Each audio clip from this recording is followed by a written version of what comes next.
En las afueras de Puebla, donde el avance de la ciudad moderna se detiene bruscamente ante la tenacidad del pasado, se alzan los muros del convento de las almas afligidas. No es una ruina romántica, de esas que invitan a la contemplación serena. Es un esqueleto de piedra y silencio, una estructura barroca imponente cuya belleza ha sido carcomida por la humedad y el olvido. Sus paredes, manchadas con el líquen oscuro que se asemeja a mapas de una tristeza antigua, parecen sudar los secretos que han absorbido durante más de un siglo. El aire en su interior es denso, pesado, cargado con el olor a tierra mojada, a madera podrida y a una quietud tan profunda que parece tener su propio peso físico. Los pasillos, largos y oscuros, actúan como gargantas que se tragan la luz y devuelven ecos de pasos que nadie ha dado en décadas. En el patio central, una fuente seca yace ahogada por la maleza, un pozo sin agua que parece una boca abierta hacia las entrañas de la tierra. Los lugareños, incluso en pleno siglo XXI, desvían la mirada al pasar y se santiguan. Cuentan en susurros la leyenda de la monja llorona del claustro, un espectro que, en las noches de luna nueva, deambula por las galerías desiertas, emitiendo un sollozo que no busca consuelo, sino que parece una advertencia, un intento desesperado por señalar algo que el tiempo se ha esforzado en sepultar bajo capas de polvo y piedad. En este escenario de abandono y superstición entró el doctor Mateo Vargas. No era un cazador de fantasmas, ni un buscador de emociones baratas. Era un hombre de ciencia, un historiador y arquitecto cuya vida estaba dedicada a la lógica impecable de la piedra y el mortero. Para él, la historia no era un compendio de leyendas, sino una ecuación precisa de estilos arquitectónicos, registros de propiedad y la lenta pero predecible decadencia de los materiales. La restauración del convento de las almas afligidas era la culminación de su carrera, un desafío monumental que le permitiría devolver su gloria original a una joya olvidada del barroco colonial. Mientras sus manos, cubiertas de un fino polvo de cal, trazaban las grietas en los frescos desvaídos de la capilla, su mente estaba ocupada en cálculos estructurales y en la composición química de los pigmentos originales. Despreciaba las historias de la monja errante con la condescendencia del académico. Para él, los únicos fantasmas que habitaban aquel lugar eran los del abandono y la negligencia humana. Su obsesión no era desvelar un misterio macabro, sino preservar un legado arquitectónico, rescatar la belleza de las garras del tiempo. No podía saber que, al intentar salvar los muros del convento, estaba a punto de desenterrar un horror que esos mismos muros habían sido construidos para contener. La historia que estás a punto de escuchar permaneció enterrada durante más de un siglo.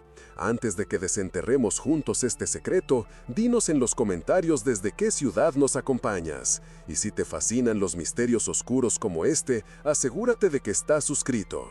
Los primeros días del proyecto transcurrieron con una normalidad casi decepcionante. El sonido de las herramientas modernas, el zumbido de los generadores y las voces de los obreros resonaban en los claustros, una profanación ruidosa del silencio centenario. Mateo supervisaba cada detalle con una precisión casi quirúrgica, documentando cada sillar, cada viga, cada azulejo roto. Los trabajadores locales, aunque eficientes, se movían con una cautela que rayaba en el temor. Intercambiaban miradas nerviosas cuando una corriente de aire cerraba una puerta de golpe, o cuando el viento, colándose por las ventanas rotas del coro, producía un gemido largo y lastimero. Mateo lo atribuía a la sugestión popular, una reliquia folclórica que se negaba a morir. Su fascinación estaba anclada en lo tangible, en la promesa de devolverle la vida a la estructura. Su objetivo era la resurrección de la piedra, sin sospechar que estaba a punto de toparse con las voces de quienes habían perdido la suya dentro de aquellos muros sagrados. Voces que no pedían oraciones, sino justicia. El catalizador del descubrimiento llegó sin previo aviso, en una tarde gris y húmeda de otoño, cuando el cielo plomizo parecía presionar sobre el techo del convento. Sucedió en la antigua biblioteca, una sala de techos altos cuyas estanterías vacías se erguían como costillas de un leviatán olvidado. Un albañil, encargado de comprobar la solidez de los muros interiores, golpeó con su mazo un panel de yeso detrás de una de las grandes estanterías de cedro. El sonido no fue el golpe sordo y macizo, sino un eco hueco, una resonancia anómala que hizo que el hombre se detuviera en seco. Llamó a Mateo, cuya curiosidad profesional se encendió de inmediato. Con cuidado, utilizando cinceles y martillos más pequeños, comenzaron a retirar el falso muro. Una nube de polvo seco y antiguo, con un olor acre a encierro, llenó sus pulmones. Detrás del yeso no había más piedra, sino un pequeño nicho, una cavidad deliberadamente oculta a la vista. Y dentro de ese hueco oscuro, descansando sobre una capa de polvo que atestiguaba décadas de olvido, había una pequeña caja de madera de nogal de no más de 30 centímetros de largo, sellada no con un candado, sino con gruesos pegotes de cera roja. Un sello que parecía más un intento de confinar algo que de protegerlo. El aire en la biblioteca pareció espesarse, cargado de una expectativa repentina. Mateo tomó la caja con una delicadeza casi reverencial. Era sorprendentemente pesada para su tamaño. La llevó a la pequeña oficina improvisada que había instalado en la antigua sacristía, un espacio donde la luz del atardecer entraba oblicuamente a través de un vitral roto, proyectando fragmentos de colores sobre su mesa de trabajo. Colocó la caja sobre los planos de restauración, un artefacto del pasado reposando sobre los planes del futuro. Durante un largo momento, simplemente la observó. La cera del sello estaba resquebrajada por el tiempo, pero el emblema grabado en ella, una cruz entrelazada con espinas, aún era visible. Con un bisturí de sus herramientas de restauración, comenzó a raspar con cuidado la cera quebradiza. El sonido era minúsculo, un crujido seco en el vasto silencio de la sacristía. Cuando el último fragmento de cera cayó, levantó la tapa. El chirrido de las bisagras oxidadas fue el primer sonido que la caja emitía en más de 100 años. Un olor se elevó desde su interior, un aroma complejo a papel viejo, a cuero curado y algo más, algo débil y floral, como el perfume de unas violetas prensadas hacía una eternidad. Dentro, envuelto en un paño de lino amarillento, yacía un único objeto. Un diario encuadernado en cuero oscuro, sin ningún título en su portada. Con el corazón latiéndole con la fuerza tranquila de un descubrimiento académico, Mateo se sentó y abrió el diario. Las páginas, de un papel frágil y amarillento, crujieron bajo sus dedos. La primera página contenía una caligrafía impecable, elegante y ligeramente inclinada, trazada con una tinta que había pasado del negro al sepia. La entrada estaba fechada, 12 de enero de 1903. El texto comenzaba con una declaración de fe y devoción. Mi nombre es Sor Ana, y hoy comienzo mi vida al servicio de Dios bajo la guía de nuestra venerada Madre Superiora Isabel de la Cruz. Que estas páginas sean un testimonio de mi viaje hacia la luz. Mateo sintió una punzada de emoción profesional. Era un documento de valor incalculable, una ventana directa a la vida cotidiana del convento en su apogeo. Pasó las primeras páginas leyendo descripciones de las rutinas de oración, del trabajo en el huerto, de la disciplina piadosa impuesta por la Madre Superiora. Sin embargo, a medida que avanzaba, su mente de historiador, entrenada para detectar cambios sutiles en el tono y la narrativa, notó una discordancia. La caligrafía, antes tan firme, comenzaba a mostrar una tensión casi imperceptible. Las descripciones de la Madre Isabel pasaban de la veneración a una especie de temor respetuoso. Y entonces, en una entrada de finales de febrero, leyó una frase que detuvo el aire en sus pulmones. Mi querida amiga, Sor Clara, fue llevada anoche a una penitencia especial. No ha regresado, y cuando pregunté, la Madre Superiora me dijo que no volviera a mencionar su nombre. El silencio en esta casa se ha vuelto pesado. La frase resonó en el silencio de la sacristía con la fuerza de una campana fúnebre. No era una simple anotación en un diario centenario. Era una fisura, una grieta en la fachada de la historia oficial, a través de la cual se asomaba una oscuridad insondable.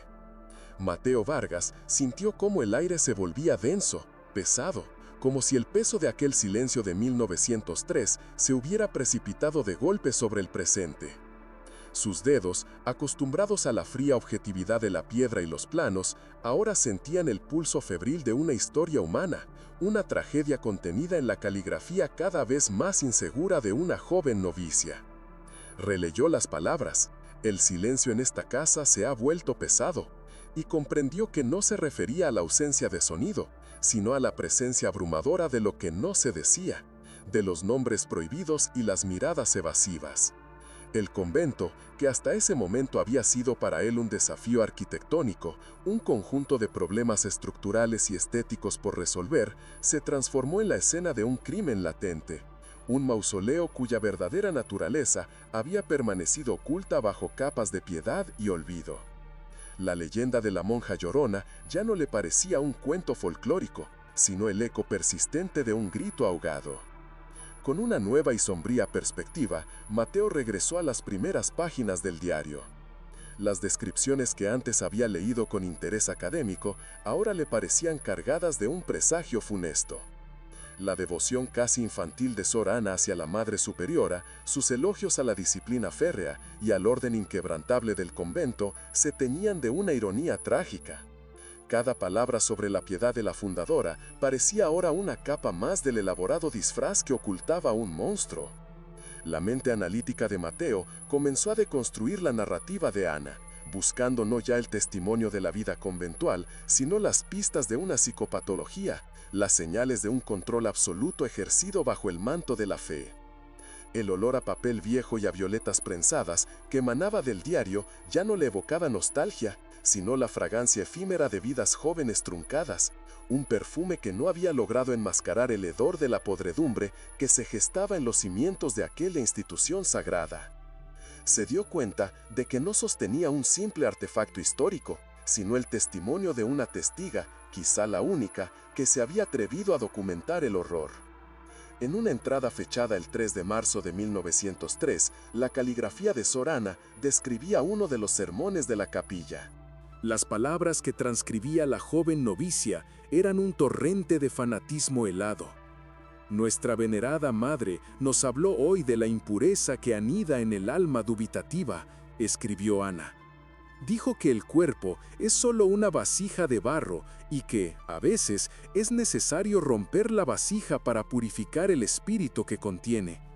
El dolor, insistió, es el cincel de Dios y a través de él se esculpe la santidad en los huesos de los pecadores. Mateo sintió un escalofrío. Aquello no era teología, era la justificación de la crueldad, una doctrina retorcida que convertía el sufrimiento en un sacramento. Su mente de historiador trazó paralelismos con los discursos de los inquisidores más infames, pero aquí el horror era más íntimo, más personal. No se trataba de un tribunal público, sino de un poder absoluto ejercido en la claustrofóbica intimidad de un convento cerrado al mundo, donde la palabra de la Madre Superiora era la única ley y la única verdad. La imagen pública de Isabel de la Cruz, la fundadora piadosa, comenzaba a desmoronarse, revelando los contornos de una fanática con un complejo mesiánico. El diario continuaba, convirtiéndose en una crónica del miedo. Tras la desaparición de Sor Clara, Ana describía cómo el comportamiento de las otras novicias había cambiado. Los rezos en el coro se habían vuelto mecánicos, susurros sin alma. Las conversaciones en el refectorio habían cesado, reemplazadas por el sonido de los cubiertos y las miradas furtivas que se lanzaban unas a otras, cargadas de una pregunta silenciosa: ¿quién será la siguiente? El convento, con sus largos pasillos de piedra que amplificaban cada paso y sus altos muros que ahogaban cualquier sonido del exterior, se había convertido en una prisión psicológica. Ana escribió sobre la sensación constante de ser observada, no por Dios, sino por la Madre Superiora, cuya presencia parecía impregnar las propias paredes del edificio. En una noche de insomnio, Ana describió haber visto la silueta de Madre Isabel de pie en el centro del patio, inmóvil bajo la luna, como una estatua de obsidiana, vigilando, siempre vigilando. La paranoia de la joven novicia era palpable en cada trazo tembloroso de su pluma, un terror que se filtraba a través de las décadas hasta llegar a las manos de Mateo. La frustración comenzó a roer la mente de Mateo. Tenía en sus manos un relato aterrador, una acusación desde la tumba, pero seguía siendo solo eso, un relato. No había pruebas, no había cuerpos, solo las palabras de una joven aterrorizada. ¿Podría ser todo producto de una imaginación febril, de la histeria provocada por un régimen conventual excesivamente estricto? Su lado racional, el científico que confiaba en los datos empíricos, luchaba contra la intuición creciente de que cada palabra en aquel diario era una verdad espantosa. Se levantó y caminó por la sacristía, la luz del atardecer tiñendo de sangre los fragmentos del vitral roto. Miró hacia los muros del convento, imaginando a Sor Ana escribiendo a escondidas a la luz de una vela, con el corazón encogido por el miedo. Se sintió depositario de una responsabilidad inmensa, la de dar voz a un silencio de más de 100 años. No podía abandonar. La historia de Ana merecía ser investigada, merecía la oportunidad de ser probada o desmentida por los hechos, no por la simple conjetura. Su determinación se vio recompensada unas páginas más adelante. Un nuevo nombre apareció en la narrativa de Ana: Sor Beatriz, una joven de espíritu melancólico que a menudo cuestionaba en voz baja la severidad de las reglas. Ana escribió con afecto sobre ella, describiendo cómo compartían trozos de pan a escondidas en el jardín. Y entonces, la anotación fatídica, fechada el 21 de marzo. Madre Isabel dice que la melancolía de Beatriz es una puerta abierta al diablo. Esta noche la ha llamado a su despacho para una penitencia de purificación. Rezo por su alma. Las páginas siguientes estaban llenas de una angustia creciente. Sor Beatriz, al igual que Sor Clara, no regresó. El mismo patrón, la misma excusa vaga de un traslado disciplinario, el mismo muro de silencio. El corazón de Mateo se aceleró. Esto ya no era un incidente aislado, era un sistema, un método. La coincidencia era demasiado precisa para ser ignorada. El diario de Sor Ana no era solo una confesión, era el registro de un depredador en serie que operaba con una impunidad aterradora dentro de su propio feudo sagrado. Con el diario cuidadosamente guardado en su maletín, Mateo abandonó la atmósfera opresiva del convento y se dirigió al corazón de Puebla, al archivo histórico diocesano. El contraste era abrumador. Pasó de la decadencia húmeda y el silencio cargado de secretos a un entorno de orden académico, de silencio respetuoso y olor a papel y cera para pulir madera. Aquí, la historia estaba clasificada, catalogada y contenida en legajos atados con tintas. Se sentía como un intruso, trayendo una historia de horror visceral a un lugar dedicado a la preservación metódica del pasado. Se acercó al mostrador principal, su voz sonando extrañamente alta en la quietud de la gran sala de lectura, y solicitó los registros del convento de las almas afligidas, específicamente los libros de ingresos, traslados y defunciones del periodo comprendido entre 1902 y 1904. La joven archivera, con una eficiencia amable, asintió y desapareció entre las altas estanterías de madera oscura que se perdían en la penumbra del techo abovedado. La espera fue un ejercicio de contención. Mateo se sentó en una de las largas mesas de roble, el sol de la mañana entrando a través de los ventanales y dibujando rectángulos de luz sobre la superficie pulida. Cada crujido del suelo de madera, cada tos ahogada de otro investigador aumentaba su tensión. Sentía que estaba en el umbral de una verdad monumental o de una decepcionante refutación. Finalmente, la archivera regresó, empujando un carrito sobre el que descansaba un único y voluminoso libro encuadernado en cuero agrietado. El lomo, grabado con letras doradas casi borradas, rezaba: Anales del Convento de las Almas Afligidas. Lo colocó sobre la mesa con un ruido sordo y solemne. El peso físico del libro parecía corresponderse con el peso de los secretos que Mateo esperaba encontrar en su interior. Con una mezcla de aprensión y excitación, abrió la pesada cubierta. Las páginas, gruesas y amarillentas, estaban cubiertas por una caligrafía uniforme y burocrática. Buscó el año 1903. Su dedo recorrió la lista de nombres hasta que lo encontró. Sor Clara Montes. Junto a su nombre, una anotación concisa, escrita con una tinta que el tiempo había vuelto marrón. Trasladada al convento de la Divina Misericordia en Oaxaca por motivos de salud espiritual. Fechado el 28 de febrero de 1903. La explicación era limpia, plausible, casi tranquilizadora en su normalidad administrativa. Por un instante, la duda asaltó a Mateo. ¿Y si todo había sido una simple transferencia? ¿Y si la imaginación de Sor Ana había construido un castillo de horrores sobre la base de un simple procedimiento eclesiástico? El historiador en él le advertía contra los saltos a conclusiones precipitadas, le recordaba la importancia de la evidencia verificable por encima del testimonio emocional. Pero la sensación de inquietud, la voz de Ana desde las páginas del diario, se negaba a ser silenciada. No se detuvo, siguió buscando, su dedo ahora moviéndose con más urgencia por las páginas. Encontró la entrada de Sor Beatriz Vega, la misma fórmula, casi palabra por palabra, trasladada al priorato de Nuestra Señora del Silencio en Chiapas, por recomendación espiritual. La fecha, 22 de marzo de 1903, un día después de la última vez que Ana la vio. La repetición de la fórmula, lejos de ser tranquilizadora, le pareció a Mateo sospechosa, como un guión recitado. Luego buscó un tercer nombre que Ana había mencionado de pasada, una novicia llamada Sor Inés, a la que describió como frágil y enfermiza. La encontró en la sección de defunciones. Sor Inés Cifuentes, fallecida el 15 de abril de 1903. Causa, fiebres tifoideas. Todo parecía estar en orden, traslados por disciplina, una muerte por una enfermedad común en la época. La historia oficial era un muro de piedra, sin fisuras aparentes. Y sin embargo, Mateo no podía quitarse de la cabeza la sensación de que aquel muro había sido construido deliberadamente para ocultar algo. Fue entonces cuando su ojo entrenado para el detalle notó una anomalía sutil. La caligrafía en las entradas de Sor Clara, Sor Beatriz y Sor Inés era idéntica, no solo en su forma, sino en la presión ejercida sobre el papel. Parecía la mano de la misma persona, probablemente un escriba del convento o la propia Madre Superiora.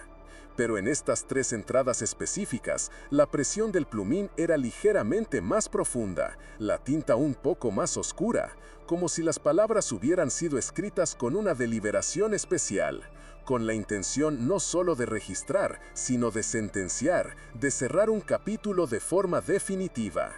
Era una observación subjetiva, casi insignificante, pero para Mateo fue como encontrar una hebra suelta en un tapiz impecable. Tiró de ella. Se dirigió de nuevo a la archivera y con una excusa profesional sobre un estudio comparativo de registros interdiocesanos, solicitó acceso a los archivos de Oaxaca y Chiapas para el mismo periodo.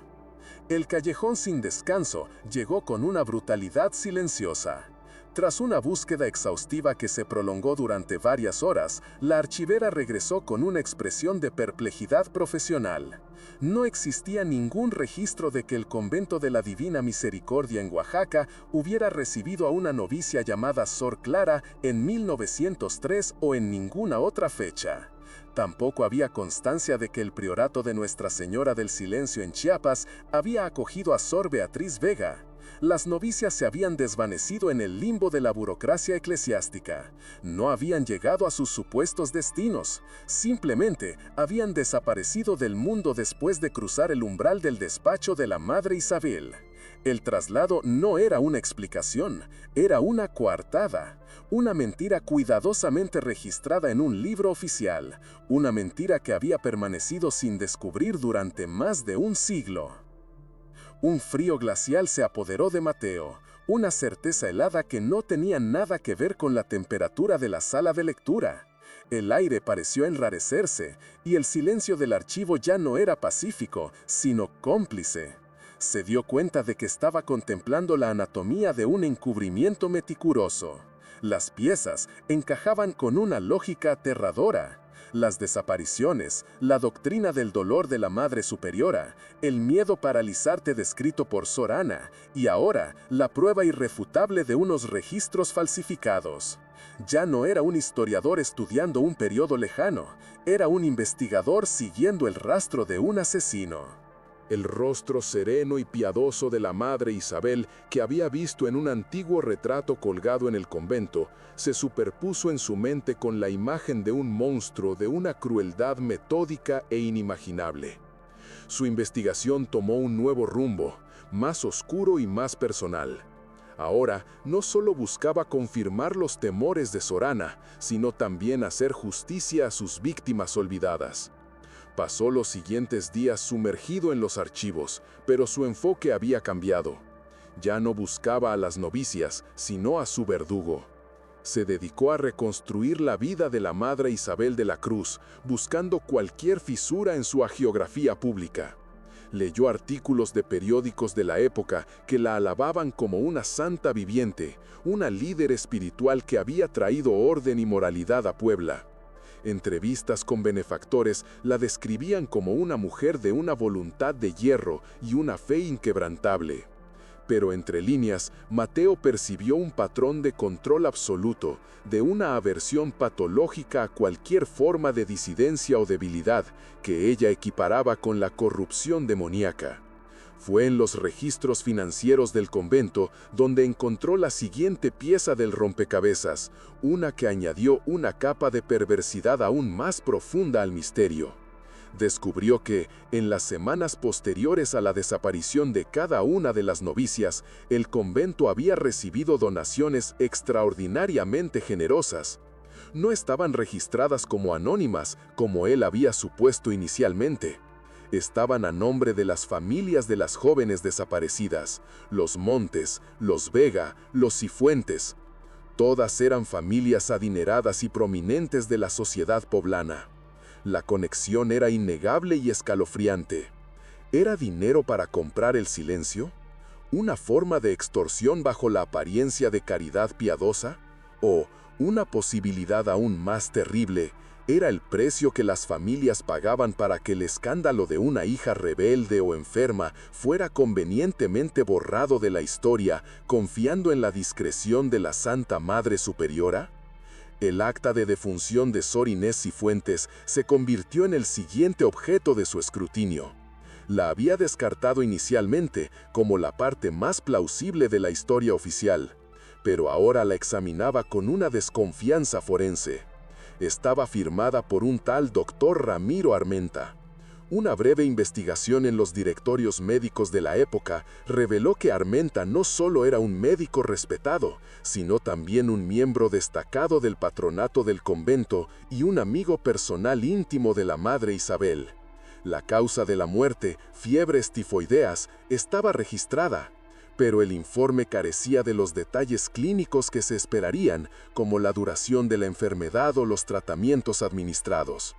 Era una nota escueta y definitiva, firmada por un hombre cuya lealtad a la Madre Superiora podría haber superado fácilmente su juramento hipocrático. Cada documento oficial parecía ser parte de la misma conspiración de silencio. Esa noche, incapaz de conciliar el sueño, Mateo regresó al convento. La estructura, recortada contra un cielo nocturno sin estrellas, parecía más una tumba que un lugar de oración. Dejó el coche en el camino de tierra y entró por una de las brechas en el muro perimetral, con el diario de Sor Ana en la mano como si fuera un talismán. Caminó por los claustros desiertos, el haz de su linterna cortando la oscuridad y haciendo bailar sombras grotescas en las paredes desconchadas. El aire era frío y olía a piedra húmeda y a descomposición.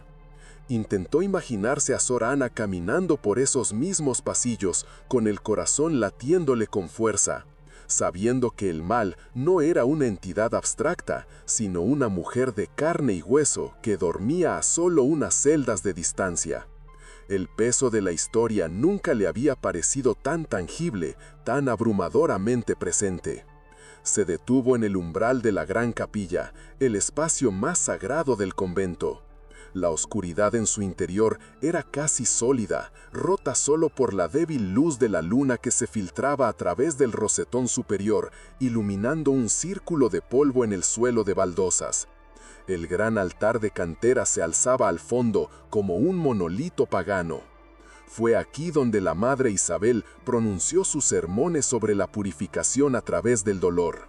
Fue aquí donde las novicias rezaron por sus almas, sin saber que algunas de ellas estaban rezando a los pies de su propia asesina. Mateo sintió una profunda conexión con Sor Ana, una oleada de empatía que trascendía el tiempo. Ella había estado sola con su terrible secreto en este mismo lugar. Ahora, él estaba solo con su descubrimiento. La responsabilidad de sacar la verdad a la luz recaía enteramente en sus hombros. De vuelta en su improvisada oficina, abrió de nuevo el diario, esta vez dirigiéndose directamente a las últimas páginas. La caligrafía, que había ido perdiendo su elegancia a medida avanzaba la historia, era ahora casi un garabato frenético, el testimonio de una mente al borde del colapso. En una entrada sin fecha, escrita con tal presión que había casi rasgado el papel, Ana describía algo que había cambiado el curso de su miedo, convirtiéndolo en una certeza aterradora.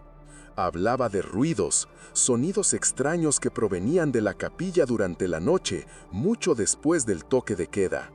No eran los sonidos habituales de un edificio antiguo que cruje y se asienta. Eran sonidos rítmicos, casi como un cántico en voz baja, a veces interrumpido por lo que ella describió como un golpe sordo, seguido de un silencio profundo. La mente de Mateo, entrenada en la lógica de la arquitectura, se puso en marcha. ¿Ruidos provenientes de la capilla por la noche?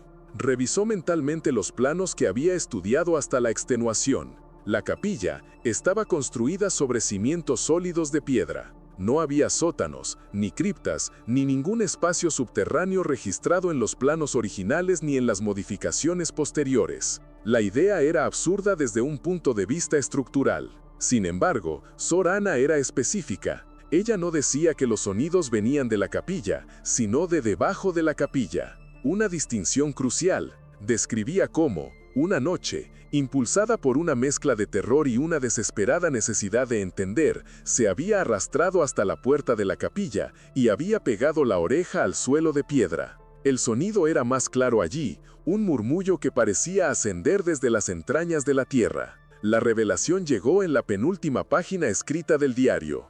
Ana relató cómo había observado a la Madre Isabel una noche, escondida detrás de una columna del coro alto. Vio a la superiora, sola en la capilla y iluminada por una única vela, caminar con determinación hacia la parte trasera del altar mayor. Allí, con un esfuerzo que desmentía su aparente fragilidad, la vio levantar una de las grandes losas de piedra del suelo. No reveló un lecho de tierra, como Ana esperaba, sino una abertura oscura, un pozo de negrura del que emanó una ráfaga de aire frío y viciado. La Madre Isabel descendió por una escalera que desaparecía en la oscuridad, cerrando la losa tras de sí. El corazón de Mateo martillaba contra sus costillas.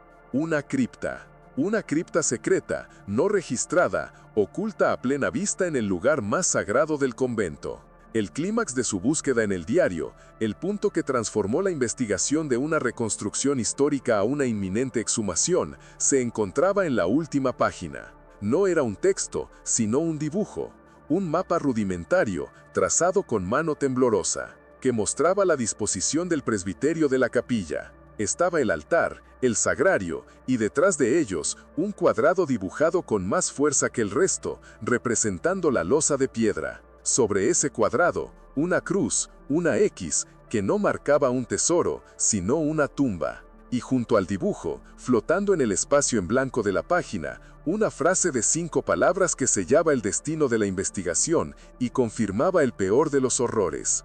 Aquí es donde se las lleva. El aire escapó de los pulmones de Mateo en un silbido. El diario ya no era solo un testimonio, era una guía, un mapa dejado por una víctima que, en su último acto de valentía, había intentado señalar el camino hacia la verdad. El papel frágil en sus manos se sentía increíblemente pesado, cargado con el peso de las vidas perdidas y el coraje de la joven que había documentado su propio descenso al infierno. Levantó la vista del diario y miró a través de la ventana de la sacristía hacia la silueta oscura de la capilla. La investigación había llegado a un punto de no retorno. Ya no se trataba de buscar en archivos polvorientos o de interpretar caligrafías desvaídas. La siguiente fase de su trabajo no requeriría las herramientas de un historiador, sino las de un arqueólogo, o quizás las de un sepulturero. La verdad no estaba en los libros, estaba enterrada bajo el altar. El mapa trazado por la mano temblorosa de Sorana se había convertido en una obsesión, un pergamino sagrado y profano que Mateo Vargas llevaba consigo a todas horas. Ya no eran los planos arquitectónicos los que guiaban sus pasos por el convento, sino aquel dibujo desesperado, una última voluntad que había tardado más de un siglo en encontrar a su albacea. La transición de historiador a investigador forense fue tan abrupta como el descubrimiento mismo,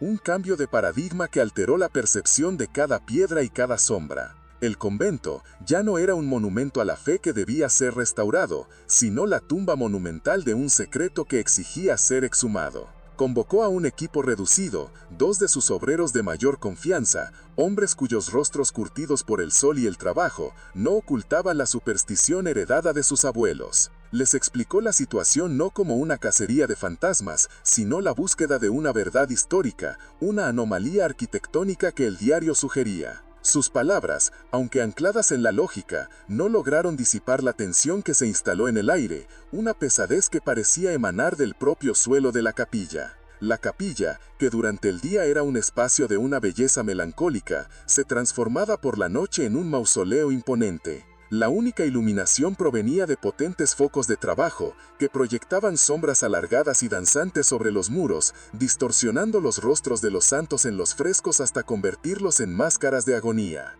El aire era gélido, un frío que no provenía de las corrientes de aire, sino que parecía subir desde la misma piedra, un frío de cripta, de lugares que la luz del sol ha olvidado. Mateo, de rodillas sobre las baldosas heladas detrás del gran altar de cantera, sentía el peso de la historia sobre sus hombros. Cada golpe de martillo sobre las losas, cada sonido metálico de las palancas, retumbaban en la bóveda con la solemnidad de un rito funerario. Los obreros trabajaban en un silencio tenso, intercambiando solo las miradas y los gestos necesarios, como si temieran que una palabra en voz alta pudiera despertar algo que llevaba demasiado tiempo dormido. La búsqueda era metódica, casi desesperada, golpeando cada losa, escuchando la resonancia, buscando esa nota hueca que delatara el vacío que había debajo. Las primeras horas de la noche se consumieron en una frustración creciente. Losa tras losa, el sonido era el mismo, un golpe sordo y macizo, la respuesta honesta de la piedra sólida. La duda, como una fina niebla, comenzó a filtrarse en la mente de Mateo. ¿Y si el mapa de Ana era una representación simbólica y no literal? ¿Y si su mente, quebrada por el terror, había creado una fantasía, un lugar físico para contener un horror que era puramente psicológico? Miró el dibujo a la luz de su linterna, la caligrafía frenética, la cruz temblorosa. No, aquello no era simbolismo. Era la precisión del pánico, el intento de un testigo de dejar una evidencia irrefutable. Fue entonces cuando uno de los obreros, un hombre mayor llamado Jacinto, se detuvo y señaló con su dedo cubierto de polvo una de las losas más grandes, justo en el centro, directamente detrás de donde habría estado el sagrario. No había sonado diferente, pero el mortero que la rodeaba, al rasparlo, revelaba una textura ligeramente distinta, menos porosa, como si hubiera sido una adición posterior, un trabajo de sellado realizado con más prisa que el resto. El descubrimiento de aquella sutil diferencia en el mortero fue la chispa que reavivó la determinación del grupo. Concentraron todos sus esfuerzos en esa única losa. El trabajo era arduo y delicado. No podían simplemente romperla, debían levantarla, preservarla como evidencia. Utilizando cinceles finos, comenzaron a picar con cuidado la junta, liberando una nube de polvo fino que olía a cal y a un encierro centenario. El sonido rítmico de los martillos y los cinceles era lo único que rompía el silencio sepulcral de la capilla. Poco a poco, la losa comenzó a ceder. Introdujeron las palancas de acero en las grietas, haciendo fuerza al unísono. La piedra, de un grosor y un peso formidables, se resistía con una terquedad inmemorial. Hubo un momento de tensión máxima, los músculos de los hombres temblando por el esfuerzo, el metal de las palancas gimiendo bajo la presión, y entonces, con un crujido sordo y profundo que pareció sacudir los cimientos del convento, la losa se movió. Se inclinó, revelando no tierra ni cimientos, sino una negrura absoluta, una boca abierta hacia las entrañas de la tierra. Una ráfaga de aire se escapó de la abertura, un aliento helado y viciado que golpeó sus rostros con una fuerza física. El olor era indescriptible, una mezcla compleja y nauseabunda, de tierra húmeda, de moho profundo, de descomposición orgánica y algo más, algo intangible pero abrumador, el hedor de una tristeza estancada, de un sufrimiento que se había impregnado en el aire durante décadas hasta volverse casi sólido. Los obreros retrocedieron instintivamente, santiguándose, sus rostros pálidos a la luz de los focos. Mateo, sin embargo, se mantuvo firme, asomándose al borde del abismo. El haz de su linterna más potente cortó la oscuridad, revelando los primeros peldaños de una escalera de caracol callada en la misma piedra, que descendía en una espiral vertiginosa hacia una profundidad desconocida. La escalera no figuraba en ningún plan, era una herida secreta en la arquitectura del convento, una vía de descenso a un infierno privado construido bajo el lugar más sagrado. Sabía que tenía que bajar, la verdad no iba a subir a buscarlo. El descenso fue un viaje a otro tiempo, a otra realidad. Cada peldaño era resbaladizo por la humedad y estaba cubierto por una fina capa de limo. Las paredes de la escalera de caracol eran estrechas y claustrofóbicas, y el aire se volvía más denso y frío a cada paso. El único sonido era el de su propia respiración, que sonaba extrañamente fuerte, y el goteo constante de agua filtrándose por alguna grieta invisible. Un sonido que marcaba el paso del tiempo en aquel lugar olvidado. Mateo sentía cómo el mundo de arriba, el mundo de la ciencia y la razón, se desvanecía, reemplazado por una realidad primigenia, gobernada por el miedo y la oscuridad. Se sentía como un profanador de tumbas, pero también como un libertador, el primer testigo de un crimen que había permanecido sin descubrir durante generaciones. La luz de su linterna danzaba sobre la piedra húmeda, creando la ilusión de movimiento en las sombras, como si las paredes mismas estuvieran vivas y observándolo. Podía sentir la presencia de Sorana, no como un fantasma, sino como un recuerdo, una valentía que lo impulsaba a seguir adelante. Finalmente, sus pies tocaron un suelo firme. Se encontraba en una cámara subterránea, una cripta de techo bajo y forma rectangular. El espacio no era grande, quizás no más de 5 metros de largo por 3 de ancho, pero la sensación de opresión era inmensa. El aire era casi irrespirable, cargado de la humedad del subsuelo y del olor a polvo de huesos. Levantó la linterna y barrió con el haz de luz el interior de la cámara. Lo que vio hizo que un frío glacial le recorriera la espalda, un horror que superaba cualquier cosa que su mente académica hubiera podido anticipar. No era una cripta para el descanso honorable de las hermanas fallecidas, no había nichos ordenados ni lápidas con nombres. Era una fosa común, un vertedero de vidas humanas, esparcidos por el suelo de tierra apisonada, en un desorden caótico, yacían los restos óseos de varias personas. Cráneos blancos y silenciosos lo miraban desde las sombras, cuencas vacías que parecían contener el eco de un último grito de terror. Se acercó con una mezcla de reverencia y horror profesional. Eran esqueletos pequeños, de complexión delicada, jóvenes. Pudo contar, a primera vista, los restos de al menos 4 individuos, aunque era posible que hubiera más, mezclados y semienterrados en la tierra húmeda. Algunas de las osamentas estaban extrañamente dispuestas, como si hubieran sido colocadas en posturas antinaturales. El silencio de la cripta era abrumador, un silencio hecho de las voces que habían sido acalladas allí abajo. La verdad que había intuido en las páginas del diario de Sorana ahora yacía ante él en su forma más cruda y brutal. La madre Isabel de la Cruz no había sido simplemente una fanática disciplinaria. Había sido una asesina en serie, una depredadora que había utilizado el manto de la santidad para crear su propia cámara de tortura y ejecución privada.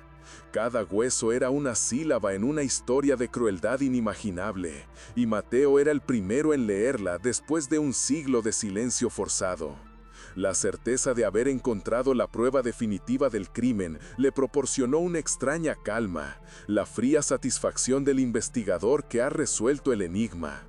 Pero esa calma se hizo añicos cuando su linterna iluminó un detalle que no encajaba, una anomalía que elevó el horror a un nivel completamente nuevo y demencial. Mientras examinaba uno de los fémures más cercanos, notó unas marcas extrañas en la superficie del hueso. No eran las fracturas o las muescas que uno esperaría de un acto de violencia brutal. Eran cortes finos, precisos, casi delicados, como si hubieran sido hechos con un bisturí o un cincel muy fino. No eran aleatorios, formaban patrones, líneas geométricas y curvas que no tenían ninguna explicación forense lógica. Se arrodilló, acercando la luz, y vio que otros huesos presentaban las mismas marcas. No era solo asesinato, era algo más, algo ritualístico, metódico y profundamente perturbador. Fue entonces cuando desvió el haz de luz de los restos en el suelo hacia las paredes de la cripta, y el aliento se le heló en la garganta. Las paredes de piedra no eran lisas, estaban cubiertas de grabados, de símbolos extraños que habían sido tallados en la roca con la misma precisión inquietante que las marcas. Eran una mezcla blasfema de iconografía reconocible y signos arcanos que no pertenecían a ninguna tradición que él conociera. Vio cruces invertidas entrelazadas con serpientes, ojos solitarios dentro de triángulos y espirales que parecían imitar la forma de un alma ascendiendo o quizás siendo arrancada. No era el arte de un prisionero desesperado, era el santuario de un fanático. La madre Isabel no solo las mataba, las usaba como lienzos. La cripta no era una tumba, era su taller, su capilla herética, donde llevaba a cabo una teología de la mutilación, una obra de arte macabra y demente. Este era el doble fondo del horror, la revelación que transformaba un crimen terrible en un acto de locura sagrada. La última entrada del diario de Ana, que había leído tantas veces, resonó en su mente con una claridad espantosa. La joven novicia había descrito, con una caligrafía casi ilegible, lo que había atisbado a través de una grieta en la losa antes de ser descubierta. Había visto a la madre Isabel no en un arrebato de ira, sino en un estado de éxtasis tranquilo, casi meditativo, mientras trabajaba sobre el cuerpo de una de las novicias. Ana escribió que la superiora murmuraba oraciones mientras hacía las incisiones, hablando de esculpir el arrepentimiento en los huesos, de liberar el alma a través de una purificación tallada en la carne. La madre Isabel creía que era una artista divina, una escultora de la santidad, y que el dolor y la muerte de sus víctimas eran el precio necesario para su salvación eterna. La comprensión golpeó a Mateo con la fuerza de un golpe físico. El aire pareció escaparse de sus pulmones y tuvo que apoyar una mano en la pared fría y húmeda de la cripta para estabilizarse. Se dio cuenta de la magnitud de la perversión que había tenido lugar en aquel espacio. No se enfrentaba a la lógica de un asesino común, sino a la lógica inexpugnable de un mesías demente. Para la madre Isabel, estos actos no eran secretos, eran sacramentos. Cada corte, cada símbolo grabado era una oración, un paso en un ritual de purificación que solo ella entendía. La leyenda de la monja llorona del claustro adquirió de repente un significado aún más profundo y trágico. No era un espectro que buscaba venganza, sino el eco de un terror tan absoluto que había quedado impregnado en las propias piedras del convento, un lamento perpetuo por el horror que se escondía bajo el altar. Con el corazón martillándole en el pecho, Mateo continuó su inspección de la cripta, moviéndose ahora con la certeza de que cada centímetro de aquel lugar era parte de la misma narrativa demente. Fue en un rincón más apartado, casi oculto por la sombra de un saliente de la roca, donde encontró el último y más desgarrador de los descubrimientos. Allí, acurrucado contra la pared, había otro esqueleto, separado del resto. Estaba en una posición casi fetal, como si en su último momento hubiera intentado hacerse lo más pequeño posible, desaparecer.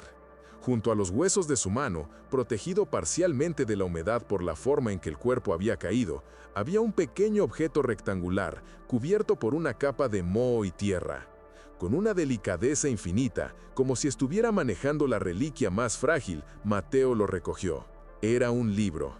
Un pequeño diario encuadernado en cuero oscuro, hinchado y deformado por la humedad de un siglo. Lo abrió con un cuidado extremo. Las páginas estaban pegadas, manchadas y en gran parte ilegibles, pero la caligrafía en la primera página, aunque desvaída, era inconfundible. Mi nombre es Sorana. Era ella. Había sido la última víctima.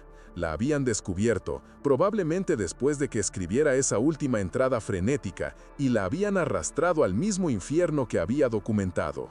Su cuerpo, arrojado a un rincón, y su diario, caído de sus manos, se habían convertido en la pieza final del rompecabezas. Ella no solo había sido la testigo, había sido el sacrificio final de la locura de la madre Isabel. Su coraje al escribir la verdad le había costado la vida, pero su último acto de desafío había sobrevivido, esperando pacientemente en la oscuridad a que alguien finalmente lo encontrara y le diera voz. De pie en medio de la cripta, rodeado por los restos silenciosos de las víctimas, Mateo Vargas sostenía en sus manos las dos piezas que lo conectaban todo: el mapa que lo había llevado hasta allí y el diario que confirmaba la identidad de la última víctima. El círculo se había cerrado. La investigación había llegado a su fin, pero la historia apenas comenzaba a ser contada. Ya no había dudas, ni teorías, ni callejones sin salida. Solo la verdad desnuda, brutal y herética. Tenía los cuerpos, tenía el arma del crimen, la propia cripta y su parafernalia ritual, y tenía el testimonio de la única persona que se había atrevido a desafiar a la Santa de Puebla. El escenario para el enfrentamiento final estaba montado. Ahora solo quedaba arrastrar el horror de aquella cripta a la luz del día y obligar al mundo a mirar el verdadero rostro de la Madre Isabel de la Cruz. La ascensión desde la cripta fue un renacimiento doloroso, un regreso desde las profundidades de un infierno de piedra y hueso al mundo de los vivos. Mateo Vargas emergió de la abertura en el suelo de la capilla como un espectro cubierto de polvo y tierra húmeda, parpadeando bajo la luz cruda de los focos de trabajo que transformaban el espacio sagrado en una escena de profanación forense. El aire frío de la nave, que antes le había parecido gélido, ahora se sentía extrañamente limpio, casi vivificante en comparación con la atmósfera estancada y mortal de la que acababa de escapar. En sus manos, protegidos por guantes de látex, sostenía los dos diarios, el de la testigo y el de la víctima, dos testamentos que juntos formaban el epitafio de un siglo de silencio. El peso de aquellos pequeños libros era inmenso, no por su masa física, sino por la densidad de la tragedia que contenían. Ya no era el historiador que buscaba preservar un edificio, era el custodio de un horror, el único puente entre las almas olvidadas en la oscuridad y la luz de la justicia. Miró a su alrededor, a los rostros pálidos de sus trabajadores, y supo que la fase de la especulación había terminado. Ahora comenzaba el deber de la narración, la obligación de reconstruir, palabra por palabra, hueso por hueso, la verdad que la Madre Isabel de la Cruz había intentado sepultar para siempre bajo el altar de su propia y retorcida devoción. El enfrentamiento con la verdad no es un acto de violencia, sino de reconstrucción meticulosa. Es el proceso de tomar los fragmentos de un pasado destrozado y ensamblarlos hasta que el cuadro completo del horror se revela en toda su insoportable claridad.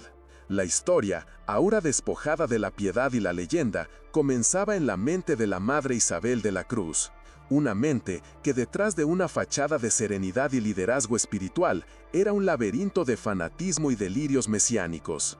Ella no veía a sus novicias como almas a guiar, sino como lienzos en blanco sobre los que podía proyectar su propia y perversa teología del sufrimiento.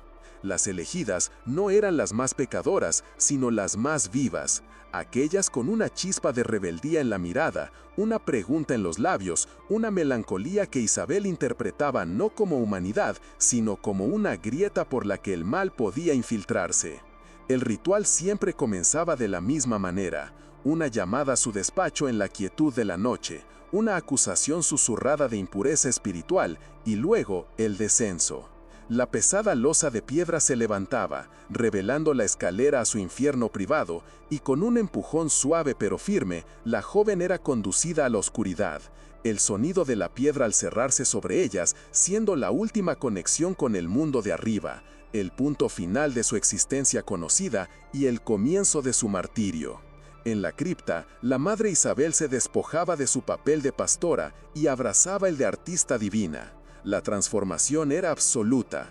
La mujer que dirigía las oraciones con voz mesurada se convertía en una sacerdotisa de un culto oscuro y solitario. Un culto donde el dolor era la única oración verdadera y la muerte, el sacramento final. El horror no residía en la violencia impulsiva, sino en la calma metódica de sus actos. Con la precisión de un cirujano y el éxtasis de una mística, llevaba a cabo su obra. Las últimas y frenéticas palabras de Sorana, que describían a una superiora murmurando oraciones mientras trabajaba sobre el cuerpo de una víctima, no eran la alucinación de una mente aterrorizada, sino un testimonio literal. Isabel creía firmemente que estaba esculpiendo la santidad en la materia corrupta de la carne y el hueso. Cada incisión, cada símbolo herético tallado en la piel y luego en el esqueleto expuesto, era un verso de su evangelio personal, una forma de liberar a la fuerza un alma que ella consideraba prisionera de su propia humanidad. La cripta no era solo una tumba, era su taller sagrado, su santuario, donde la teología se convertía en vivisección y la fe en la justificación para la más metódica y demente de las crueldades. ¿Qué parte de esta sombría revelación te ha resultado más impactante? Deja tu reacción en los comentarios. La llegada de las autoridades al amanecer marcó el fin del reinado de silencio del convento. La escena era un anacronismo surrealista, hombres y mujeres vestidos con trajes de protección blancos, moviéndose con la eficiencia estéril de la ciencia moderna a través de los claustros centenarios, sus equipos de iluminación y fotografía forense profanando la penumbra gótica. La cripta se convirtió en el epicentro de una investigación que sacudió los cimientos no solo del convento, sino de toda la diócesis de Puebla. El descubrimiento fue un escándalo que la Iglesia, a pesar de sus intentos iniciales de contención y discreción, no pudo sofocar. La evidencia era abrumadora. Los restos óseos, las marcas rituales, los símbolos en las paredes y, sobre todo, los dos diarios que juntos contaban una historia irrefutable. Los huesos fueron exhumados con una delicadeza reverencial y por primera vez en más de un siglo las víctimas recuperaron sus nombres: Sor Clara, Sor Beatriz, Sor Inés y finalmente Sor Ana. Se les dio una sepultura digna en un cementerio consagrado, un acto de restitución que, aunque tardío, cerraba el ciclo de su sufrimiento anónimo. Mateo Vargas observó todo el proceso desde la distancia, sintiéndose como un fantasma en su propia historia. El hombre que había abierto la tumba y que ahora debía vivir con el conocimiento de lo que había encontrado dentro. El convento de las almas afligidas nunca fue restaurado a su gloria original. ¿Cómo podría serlo? Su historia había sido reescrita, sus cimientos de piedra manchados para siempre por la verdad de la cripta. El proyecto de Mateo se transformó. De una resurrección arquitectónica pasó a ser una autopsia histórica. El convento ya no sería un lugar de culto, sino un memorial, un museo dedicado a la memoria de las jóvenes cuyas vidas fueron sacrificadas en el altar de la locura fanática. Y la leyenda local, la historia de la monja llorona del claustro, encontró su trágico epílogo. La gente de Puebla ya no susurraba su nombre con miedo, sino con una mezcla de pena y reverencia. Comprendieron que el lamento que se oía en las noches de luna nueva no era la advertencia de un espíritu maligno, sino el eco persistente del coraje de Sor Ana, un intento desesperado que trascendía la muerte de guiar a alguien hacia la verdad, de señalar la tumba para que el mundo supiera lo que había ocurrido en la oscuridad. El fantasma dejó de ser una figura de terror para convertirse en la heroína trágica de su propia historia, la guardiana silenciosa de un secreto que se negaba a permanecer enterrado. Para el doctor Mateo Vargas, la vida y la historia nunca volvieron a ser las mismas. La línea clara que antes separaba el pasado del presente se había disuelto en la humedad de aquella cripta. La historia ya no era una disciplina académica compuesta por fechas, estilos y documentos, era una presencia tangible, un peso palpable de sufrimiento humano y de valentía silenciosa. El rostro sereno de la Madre Isabel en el retrato oficial del convento quedaría grabado para siempre en su memoria, no como la imagen de una santa, sino como la máscara de un monstruo.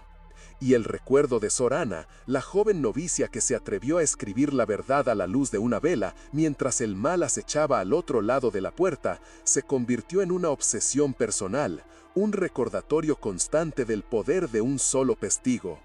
Al final, el convento se erige hoy no solo como un monumento a sus víctimas, sino como una pregunta inquietante que resuena a través de los siglos.